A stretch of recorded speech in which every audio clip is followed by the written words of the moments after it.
Qui l'aurait cru? Il y a quelques années, la République démocratique du Congo dispose désormais d'un four de traitement du cobalt, le deuxième du genre au monde. Ce géant four de la société Estelle, propriété de la Gécamine, est entré en activité à Lubumbashi, chef-lieu du Haut-Katanga. Le cobalt congolais sera désormais traité sur les territoires congolais. Fini donc la sortie irrégulière et frauduleuse de minerais bruts tant décriés. Le développement de ces titres et tant d'autres, c'est dans les corps de ce numéro du magazine Fiscalité et Développement, dans une présentation signée Lambert Yuma Ramazani.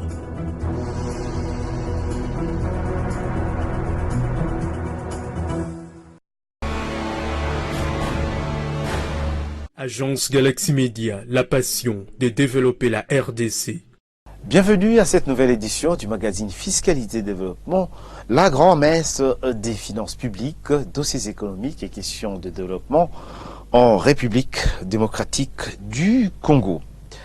Deuxième four de cobalt le plus important après celui de l'Allemagne, le four de la Société pour le traitement du terril de Lubumbashi, Estelle, est désormais opérationnel.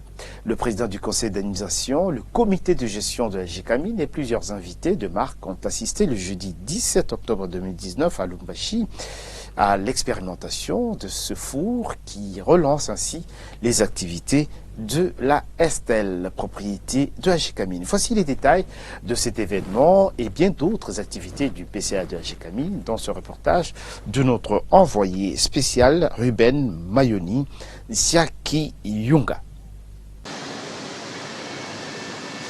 Voici le four de la Société pour le traitement du terril de Lubumbashi en plein régime. C'est un coup de maître signé Conseil d'administration et comité de gestion de la Gécamine. Après plusieurs années de combats judiciaires, la Société pour le traitement du terril de Lubumbashi est désormais une propriété de la Gécamine. La Société du terril de Lubumbashi a été, il y a 17 ans, créée en partenariat avec le groupe Forest. Et Gécamine était actionnaire à 30%, le groupe Forest à 70%. Donc aujourd'hui, je voudrais être clair ici, cette usine appartient à 100% à Gécamine. À 100%. La STL, c'est parti pour produire du cobalt, du zinc, du cuivre, du germanium et bien d'autres minerais encore dès le 1er novembre pour la production commerciale, a indiqué Chantal Moubangolo. Quant à la production actuelle, qui est une production intérimaire, nous avons par mois 65 tonnes d'oxyde de zinc en poudre, 1500 tonnes d'oxyde de zinc sous forme de granules et 1800 tonnes par mois d'alliage de cobalt. Mais qu'est-ce qui sera fait et pour quelle production? Vincent Daye, directeur de production, répond. Nous prenons la scorie Gécamine du terril. Cette scorie a des teneurs disparates. En cobalt, on a une plage de 1,2 à 3,5. Alors nous essayons d'homogénéiser cela afin d'avoir une teneur stable de 2% à alimenter dans le four en cobalt et 1,5% alimenté en cuivre dans le four. Déjà à ce stade, je suis à 100 tonnes d'alliage jour. Je compte passer à 125-150 intervalles d'ici une semaine. Parce que quand vous montez en puissance, il faut quand même observer le four, son comportement. Quand vous montez en feed, en alimentation, il ne faut pas être trop gourmand, il ne faut pas aller vite, il faut aller crescendo. Mais avant la fin du mois, je crois que je passe à 120, 125 et l'objectif est d'atteindre 150. Fleuron de l'économie congolaise, la Gécamine l'est, elle sera davantage, grâce à la politique managériale du conseil d'administration pilotée par son président, Albert Yuma Moulimbi, qui ne ménage aucun effort pour remettre cette locomotive minière congolaise sur les rails. Et le président de l'intersyndicale y croit dur comme fer, appelant les travailleurs à plus de rendement. Pour nous, c'est vraiment un motif de satisfaction, car aujourd'hui, cette lutte qu'on menait depuis des années donne des fruits. Le souci du conseil d'administration, c'est de relancer la production de la Gécamine en modernisant nos unités de production. Donc aux gens, Gécamine, c'est de ne pas baisser les bras. Présent sur le lieu, le vice-gouverneur du Haut-Katanga et l'honorable Henri Thomas Lokondo ont promis leur soutien pour maintenir la Gécamine en pole position. L'appui politique, la Gécamine, le conseil d'administration de la Gécamine l'a déjà. D'ailleurs, il peut vous le dire, quand on a eu à élaborer le code minier, nous avons fait appel également à l'expertise de la Gécamine. Pourquoi qu'ils nous disent, parce que vous savez, le travail que la Gécamine fait ici est technique. Les explications que nous avons reçues tout à l'heure sont techniques. Nous avons fait appel aux amis de la Gécamine pour qu'ils puissent nous expliquer comment rendre plus nationaliste le code minier que vous avez maintenant, que nous devons appliquer strictement et rigoureusement. Donc l'appui moral et politique, le conseil d'administration de la Gécamine l'a déjà. La croissance économique en RDC étant tirée essentiellement par le secteur minier, la reprise des activités de la STL va contribuer énormément au redécollage de l'économie nationale et fera de la RDC le premier producteur mondial du germanium, a souligné Albert Yuma Moulimbi, président du conseil d'administration de la Gécamine. C'est presque un malheur que l'économie congolaise ne soit tirée que le secteur minier. Mais c'est un malheur parce que ceux qui avaient, je dirais, créé ce secteur au moment de la colonie l'avaient orienté pour ne servir que l'extérieur. C'était une économie extravertie où tout était pris, rien n'était. Regardez simplement toutes ces entreprises minières qui sont ici. Où sont leurs sièges sociaux? Dans des conteneurs. Dans des conteneurs. Déjà, quel impact elles peuvent avoir? Nous, vous avez vu dans le bâtiment où nous sommes, nous étions condamnés à mourir, mais on a pu faire ce bâtiment de 5 niveaux. Pourquoi eux, ils ne peuvent pas déjà commencer par, si ils veulent vraiment les biens de Congolais, investir dans des sièges sociaux dignes de ce nom, investir dans les installations hospitalières et écolières. Tout le monde continue à envoyer les enfants de leurs travailleurs dans les installations scolaires de Gécamine, mais personne n'aide à financer ça dans les hôpitaux de Gécamine.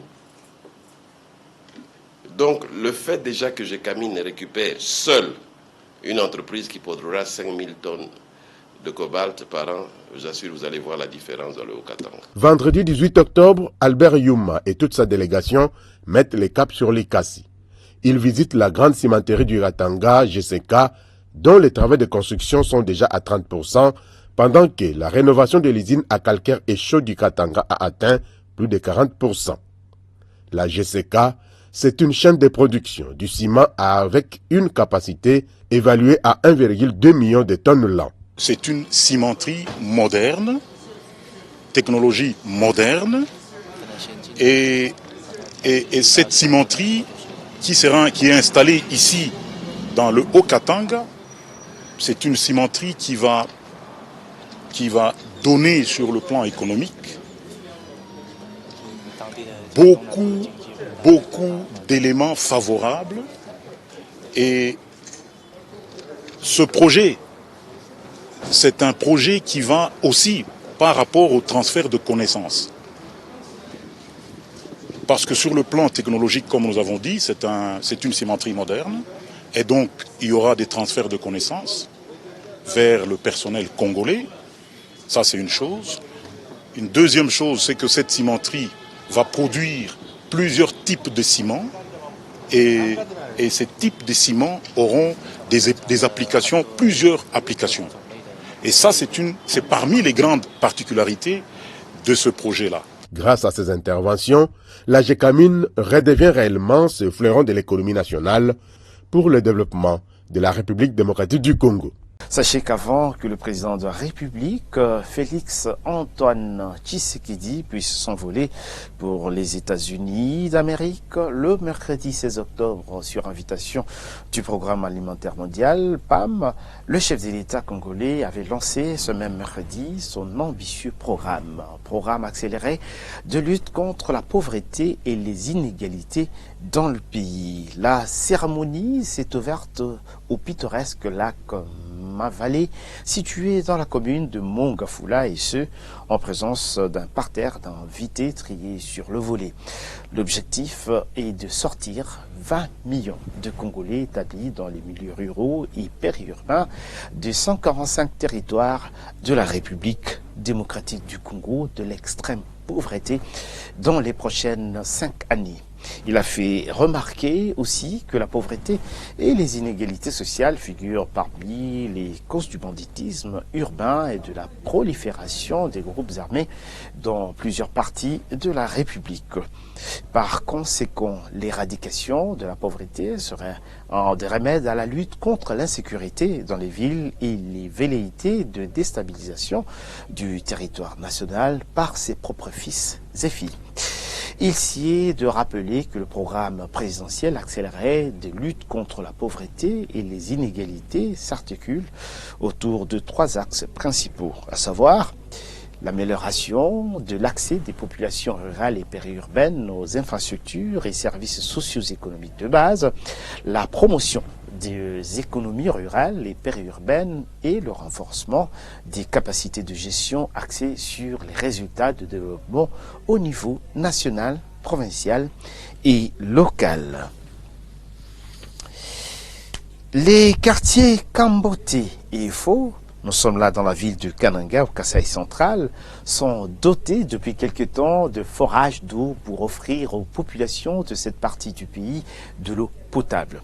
Travaux financés par le Fonds de promotion de l'industrie FPI, exécutés par le Service national de l'hydraulique rurale SNHR, un service étatique relevant du ministère de Développement rural, et ce, dans le cadre du programme d'urgence des 100 jours du président de la République.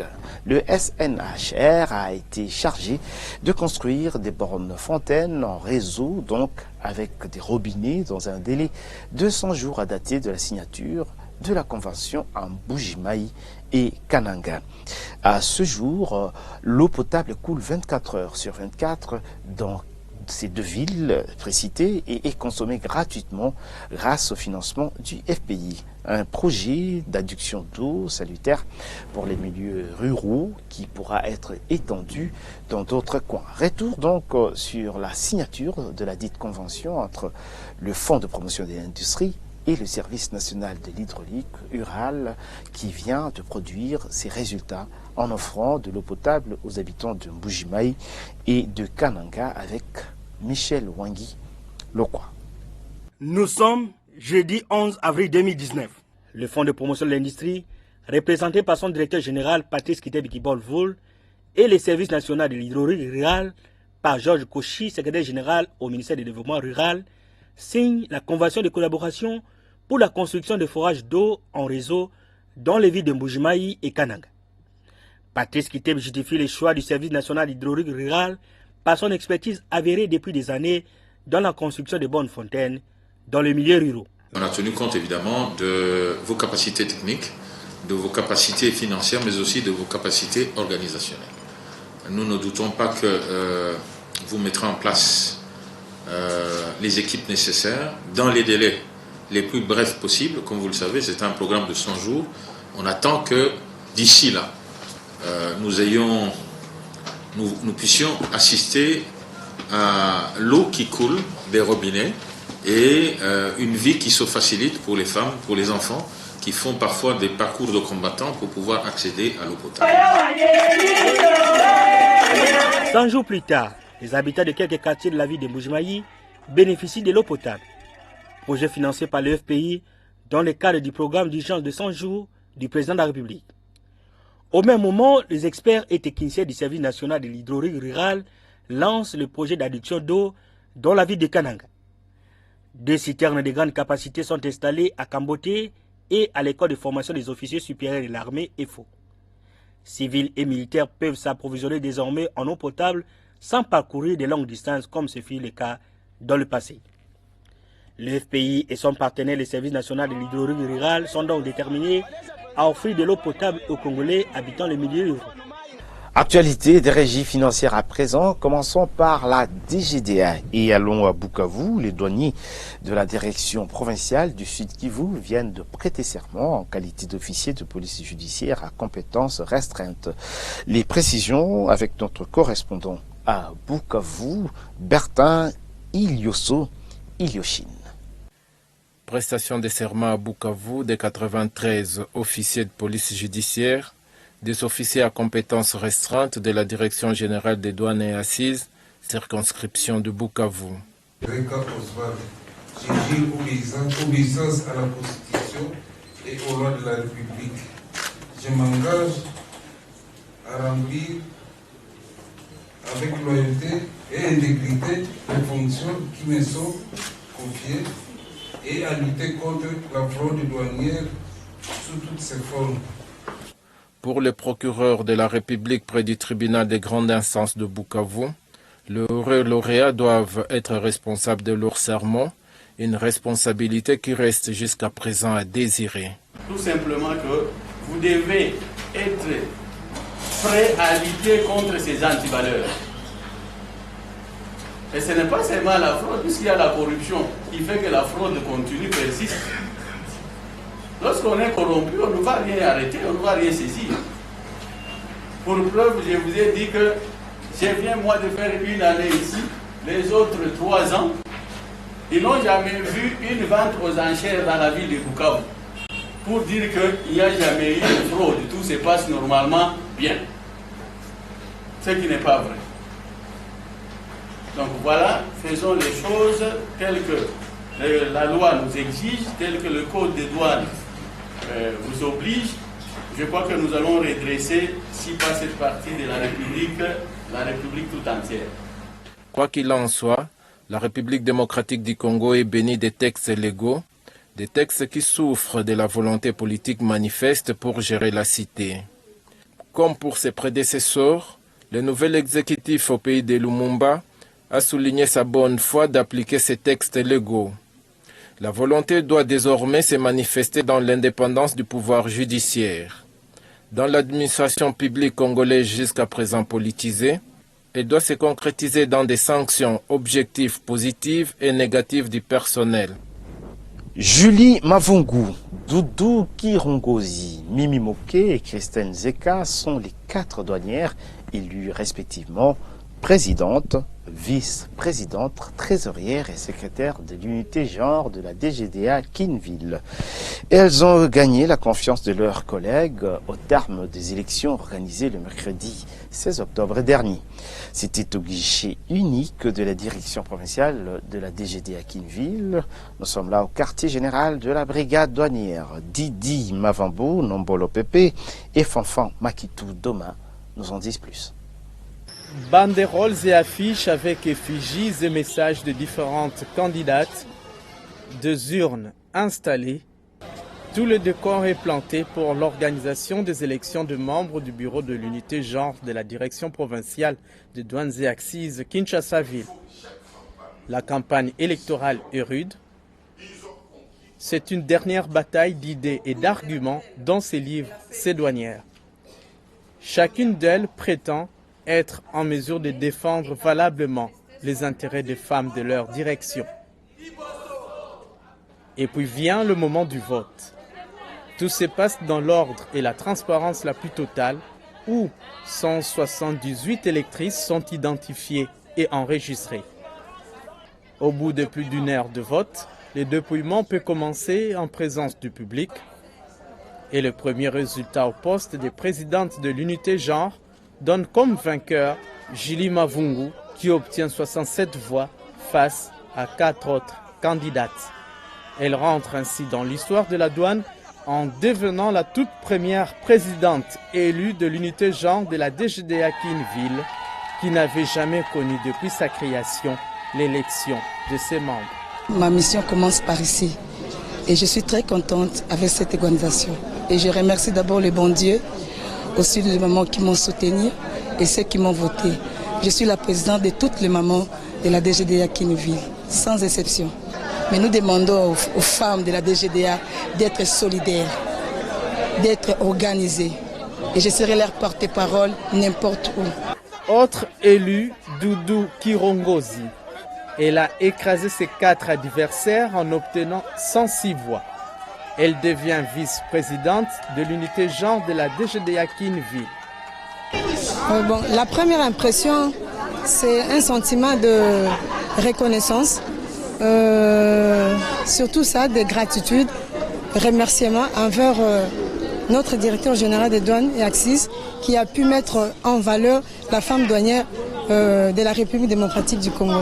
Bon, il y a du travail à faire, c'est comme j'ai dit dans mon discours, je demande aux mamans à plus d'ardeur au travail, à la performance. Le défi que nous avons, c'est maximiser les recettes de l'État, de maximiser. Et il n'y a pas que le personnel masculin qui doit le faire, il y a nous aussi. Au poste de trésorière, c'est Mimi Moké qui l'a remporté avec 19 voix contre 10 autres candidates. Pendant que Christelle Nzeka était élue secrétaire avec 87 voix face à 2 concurrentes. Malgré l'absence de la présidente nationale de l'unité genre de la DGDA, Pierrette Mbombo Moukadi, en mission, les élections se sont bien déroulées, hormis quelques soucis mineurs d'ordre organisationnel. La DGDA Kinville dispose de 650 douaniers, dont 268 femmes et 382 hommes, soit 41,2% de l'effectif total du personnel de cette direction provinciale, chapeautée par Pacifique Tambo. Sachez que le secteur de l'énergie, ressources hydrauliques est pourvoyeur des recettes non fiscales de l'État encadrées par la Direction générale de recettes administratives, judiciaires, domaniales et de participation des GERAD au regard des dispositions contenues dans l'ordonnance loi du 13 mars 2018 fixant la nomenclature des droits, taxes et redevances du pouvoir central. Alors, quels sont les différents actes générateurs de recettes relevant de ce secteur? La réponse se trouve dans cette lecture de Priska Sekana que nous invitons de suivre. Les secteurs de l'énergie et ressources hydrauliques comportent 12 taxes et redevances, parmi lesquelles la taxe d'agrément d'un prestataire des services pour les études, la conception, le conseil, la surveillance et le contrôle, la construction, la maintenance, l'extension, la mise en norme, la rénovation sur l'installation de production, des transports, des distributions et de commercialisation de l'électricité ou de l'eau de consommation, d'un organisme de contrôle de la qualité de l'eau de consommation, d'un fournisseur des équipements et appareillages, des installations de production, des transports, des distributions et des commercialisations de l'énergie ou de l'eau de consommation. La taxe d'homologation d'un permis de personnes physiques et morales prestataires des services et des travaux non établis en République démocratique du Congo. La taxe sur l'octroi ou la modification de concessions ou des licences de production de l'énergie électrique pour le projet d'intérêt national, des transports de l'électricité ou de l'eau naturelle de surface ou souterraine, thermale, des fleuves, des lacs et de leurs affluents, des commercialisations, d'importation et d'exportation de l'électricité, d'implantation de postes de transformation de l'électricité. La taxe sur l'octroi ou la modification de contrats de délégation de gestion d'un ouvrage ou d'une installation de production et de transport appartenant à l'État, de l'électricité, des infrastructures d'intérêt national, de l'eau naturelle, de surface ou souterraine, thermale, des fleuves, des lacs et de leurs affluents. La taxe sur l'approbation d'une étude, d'un schéma et d'un plan des infrastructures de production et de transport, de l'électricité pour le projet d'intérêt national, des eaux naturelles de surface ou souterraines, thermales, des fleuves, des lacs et de leurs affluents. L'Assemblée nationale a adopté ce vendredi 18 octobre 2019 3 projets de loi qui permettent la ratification de 2 accords de prêt et 1 de financement pour un montant global de 173 millions de dollars américains. la chaîne de valeur agricole, les enfants et jeunes impliqués dans l'activité minière, notamment le cobalt, ainsi que les micro, petites et moyennes entreprises sont les secteurs concernés par ces financements de la Banque mondiale et de la Banque africaine de développement. Ces projets ont été présentés et défendus par le vice-ministre des Finances, Junior Mata Melanga, pour le titulaire en mission. Un reportage de Jean-Louis Miassé Kama et d'Étienne Kumba. Grâce à ce vote, 3 projets qui pèsent 173 millions de dollars américains ne tomberont pas le 24 octobre 2019 en annulation. L'Assemblée nationale adopte en première lecture les 3 projets de loi susmentionnés. Le vice-ministre des Finances, Junior Mata Melanga, a présenté les 3 projets pour vote. Il s'agit en premier d'un prêt de financement de 100 millions de dollars de l'Association internationale de développement IDA, filiale de la Banque mondiale, pour l'appui aux micro, petites et moyennes entreprises. En second, il y a le prêt pour le financement de 45,18 millions de dollars du Fonds africain de développement FAD pour assurer le bien-être des enfants et des jeunes dans la chaîne d'approvisionnement du cobalt.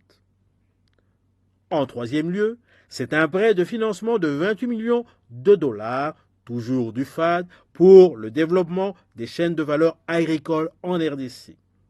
Le vice-ministre des Finances a rassuré les députés nationaux sur la prise en compte de toutes les provinces. Il est évident que dans l'approche gouvernementale, aucune province, mais alors aucune province ne devrait être privilégiée par rapport à d'autres en termes d'éligibilité au financement.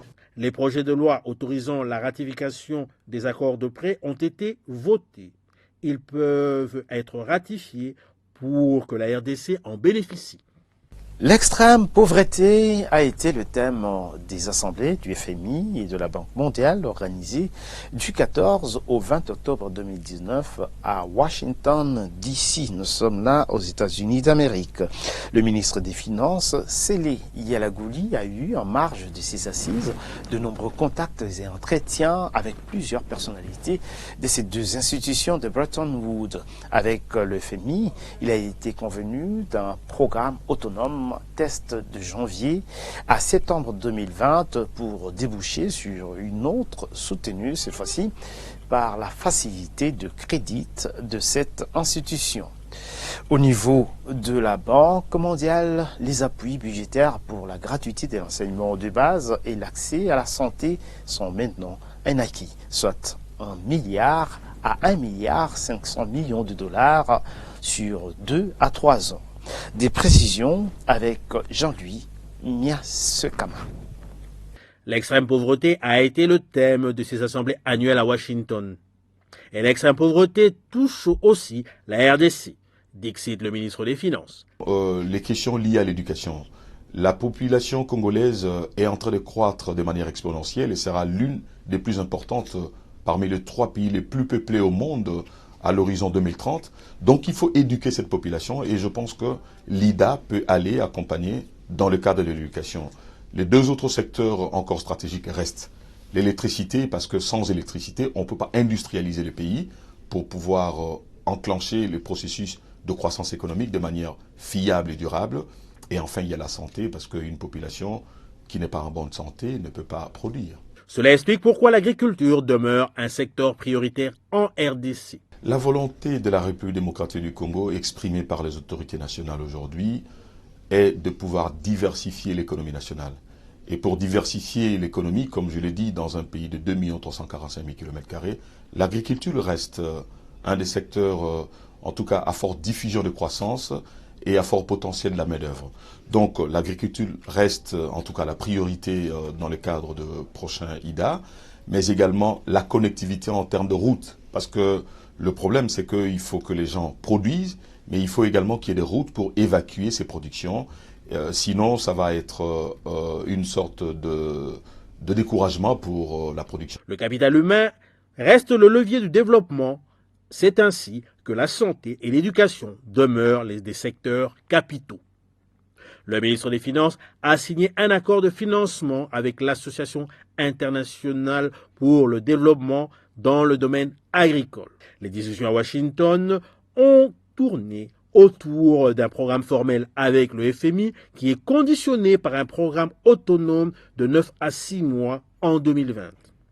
Les aides et appuis budgétaires de la Banque mondiale sont elles aussi conditionnées par une batterie de réformes à exécuter et surtout par les décisions du conseil d'administration dont l'avis de l'institution sœur, le FMI, sera déterminant.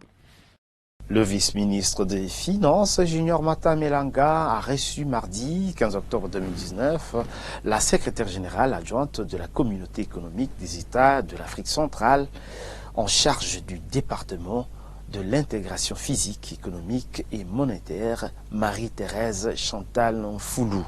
Ensemble, ils ont passé en revue les projets intégrateurs d'infrastructures de la sous-région qui concernent la République démocratique du Congo. Reportage, Jean-Louis Niasse-Kama et Étienne Pumba. Intégration physique rime avec infrastructure. Il s'agit notamment de la construction du pont route-rail sur le fleuve Congo entre Kinshasa et Brazzaville et le prolongement de la ligne de chemin de fer entre Kinshasa et Ilobo. De même que nous avons le projet de navigation sur le fleuve Congo et ses affluents Ubangi et Sanga. Ces deux projets ont déjà fait l'objet des études.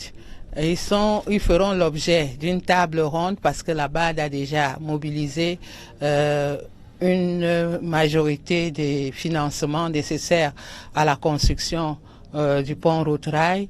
Et il s'agit donc maintenant de lever tous les petits obstacles qui existent déjà pour que, en août 2020, comme l'a dit le président du groupe de la BAD, le projet puisse être concrétisé.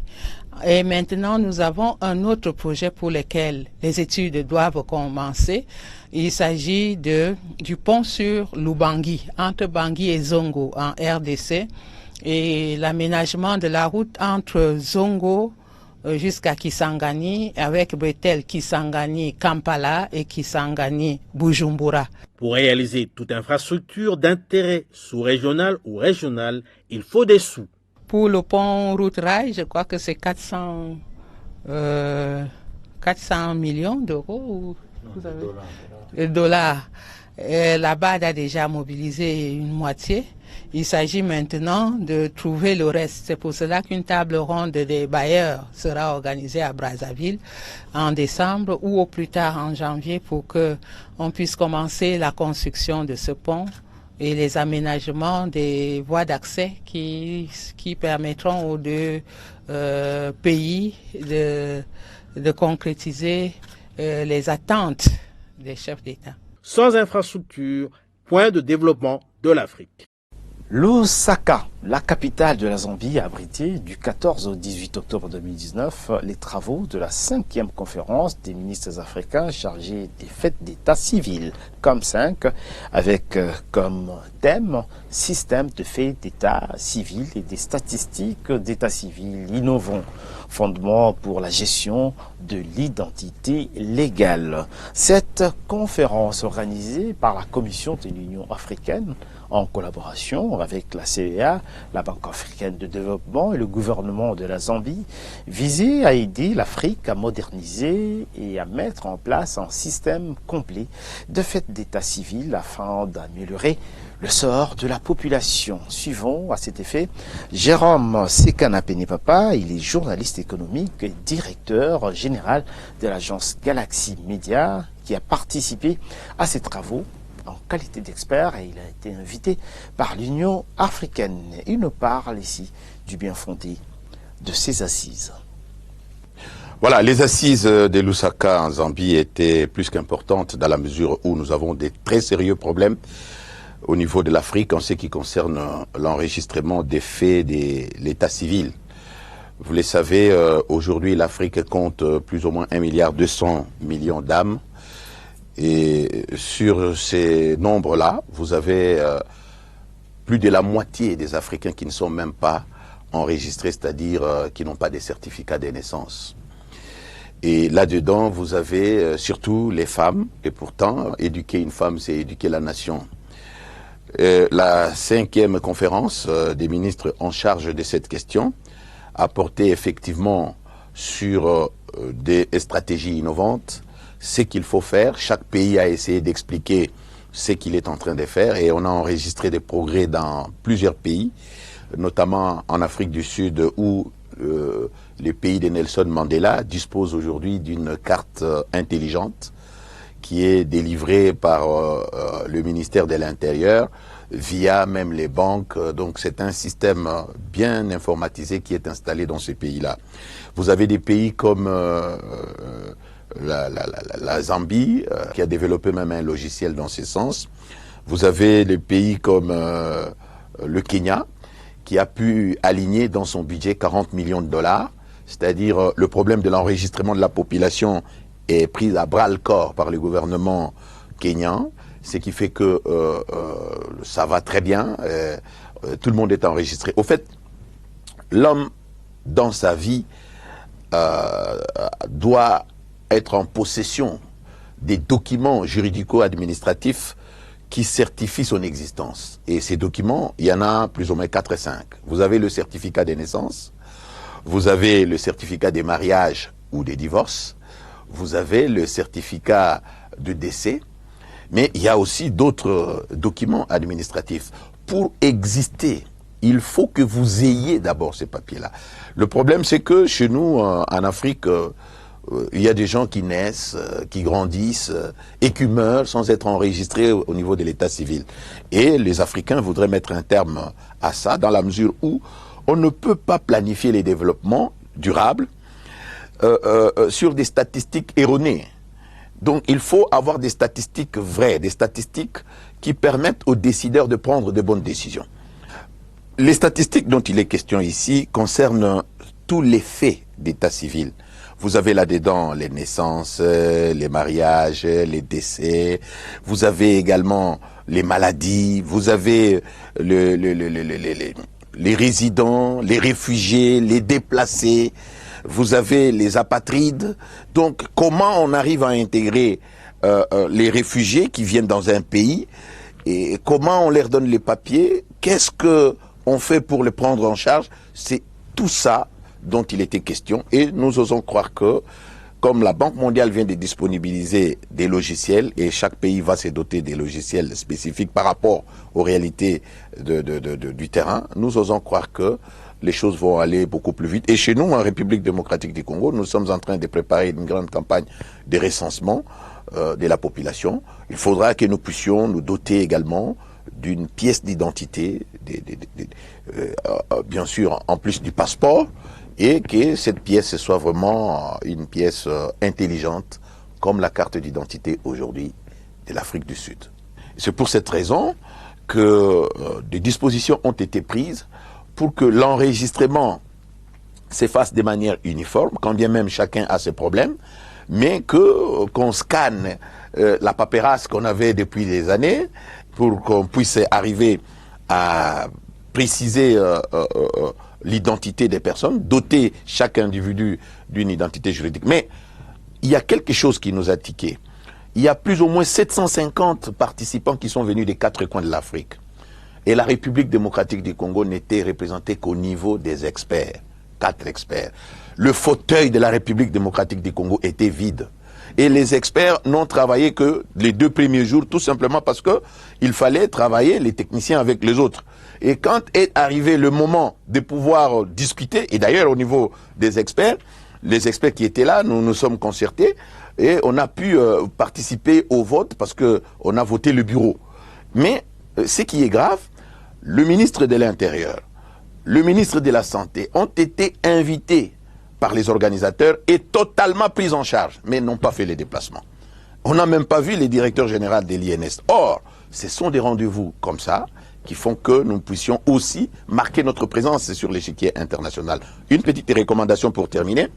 Je voudrais que le ministre des Affaires étrangères, le ministre en charge de l'intégration, de la coopération bien sûr et de l'intégration puisse prendre toutes les dispositions. Lorsqu'il y a des grandes conférences comme celle-là qui se déroulent en Afrique ou ailleurs, eh bien que les services spécialisés concernés envoient l'information au ministère des Affaires étrangères et au ministère de la coopération et de l'intégration régionale, de sorte que les ambassadeurs soient prévenus.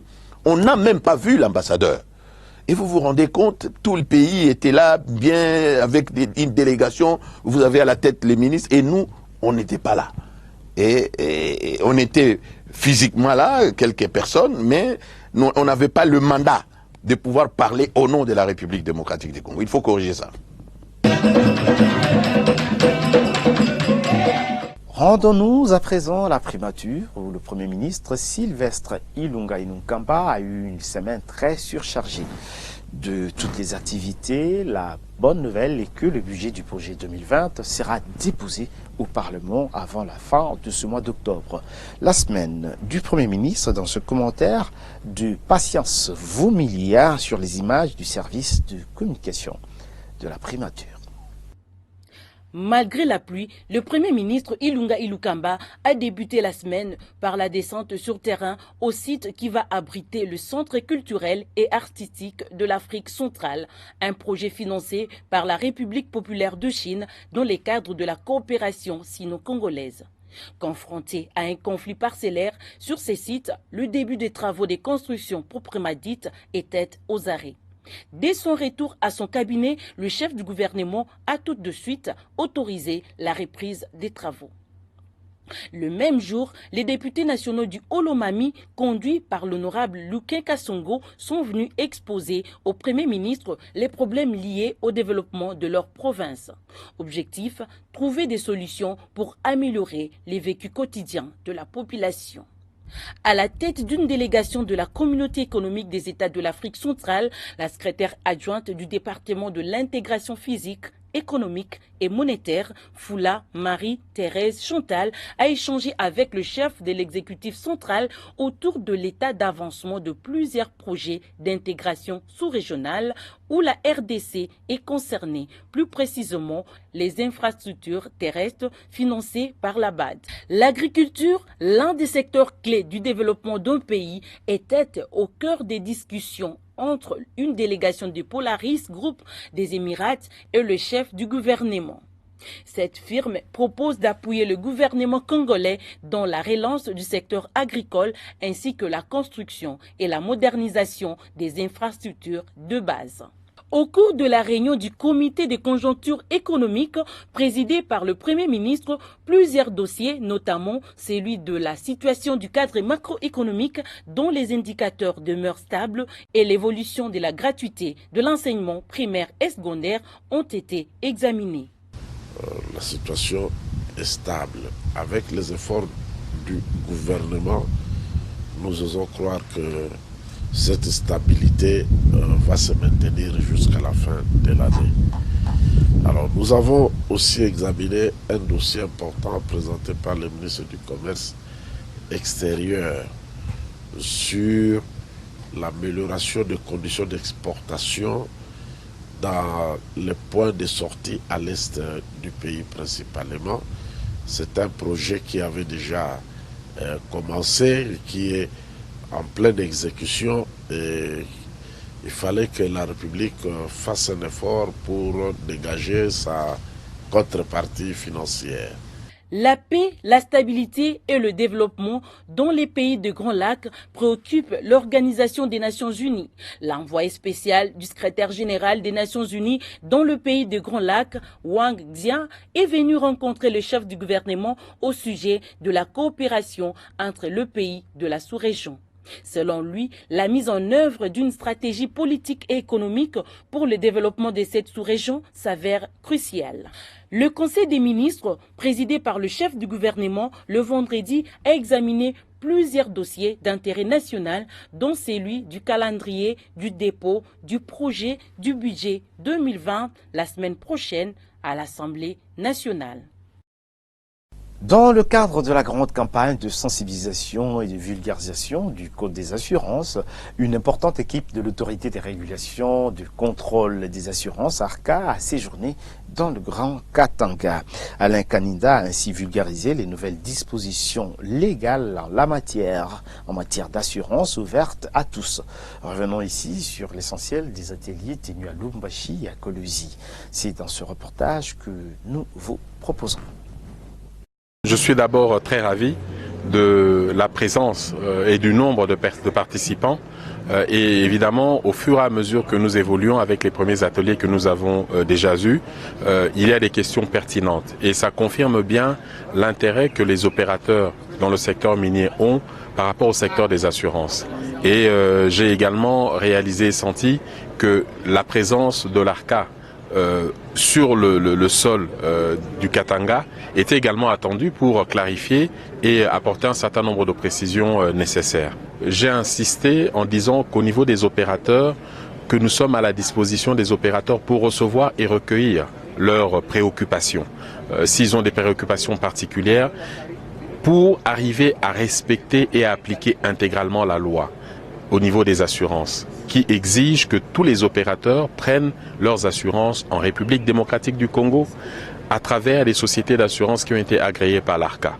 Et je vois que cette démarche-là est enclenchée et que voilà, les différents opérateurs ont cette volonté-là de pouvoir aller dans cette dynamique. Mais évidemment, nous devons trouver des réponses à leurs questions particulières. L'objectif pour nous était de discuter avec les institutions de l'État qui sont directement concernées par ces assurances obligatoires, de manière à approfondir cette question de manière spécifique pour chaque assurance obligatoire. Également, cela nous a permis de donner un aperçu de manière générale comment l'ARCA est organisée, comment elle est structurée, quelle est la vision que nous avons, quels sont les objectifs que nous poursuivons, de manière à mettre les différents partenaires institutionnels sur notre vision et faciliter la collaboration. X2O Soft, c'est le logiciel innovant, intelligent, made in DRC, mis sur pied pour une prise en charge sans faille de votre comptabilité en mode OHADA. Alors, comment fonctionne-t-il? Quels sont les avantages à utiliser ce logiciel? Eh bien, suivez plutôt ces explications.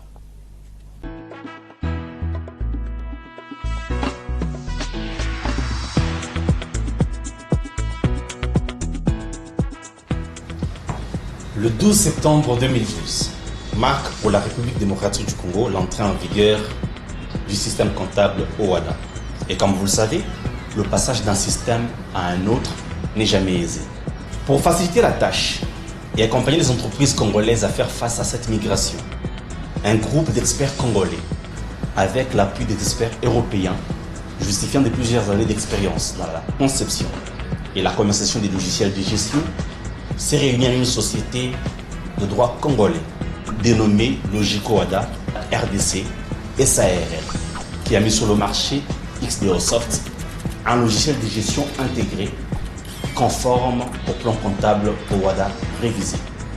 Ce logiciel purement congolais offre plusieurs avantages, parmi lesquels la possibilité d'embarquer n'importe quel plan comptable, la tenue de la comptabilité générale en multimonnaie, en full OHADA révisé, en full G7 utilisé par le secteur bancaire, en full PCCI utilisé par le secteur de microfinance, l'adaptation aisée au profil de chaque entreprise, la flexibilité du système par rapport aux exigences des utilisateurs, la réflexion contre les imputations comptables erronées, la production en temps réel des rapports dont les bilans, le compte des résultats, les tableaux de flux de trésorerie et le rapport des stocks, la permanence d'un support technique local assuré et en option, la gestion de la production. Ces logiciels modulaires comprend la gestion de budget, la gestion de la trésorerie et des consignations, la gestion commerciale et des stocks, la gestion des immobilisations avec des écritures de réévaluation programmées, la gestion des ressources humaines, le basculement vers n'importe quel système comptable, Il peut être installé et utilisé en un jour, et ce, sans être un comptable expérimenté. Logicowada propose également sur le marché un autre logiciel dénommé Comptabilité minimum des trésoreries, CMT en cycle, développé en harmonie avec les systèmes minimaux des trésoreries destinés aux petites entreprises. Alors, n'hésitez pas de nous visiter au 8e étage de l'immeuble Boulambo ex-Shell sur le boulevard du 30 juin dans la commune de La Gombe, ou de nous contacter au numéro 084 05 999 99, ou pour d'autres informations utiles, de consulter notre site web www.logicowada.com ou de nous écrire à sales@logicowada.com.